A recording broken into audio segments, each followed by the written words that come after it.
Hey guys, welcome back to TechMan.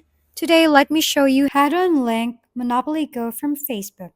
In today's video, I'll walk you through how to unlink your Monopoly Go account from Facebook. First, open Monopoly Go app and wait for the home screen to load. At the top right, tap the three-line menu icon, then scroll down and select Settings. Once the setting windows appear, tap the green Manage Account button at the bottom. This page shows every platform your Monopoly Go profile is currently linked to. And if you see Facebook listed, that means your account is connected. To remove it, simply tap Disconnect next to the Facebook icon. A confirmation pop-up will appear, reminding you that unlinking will remove friend features. If you're completely sure, tap Disconnect again to finalize, and that's it. All it takes to successfully unlink Facebook from your Monopoly Go account.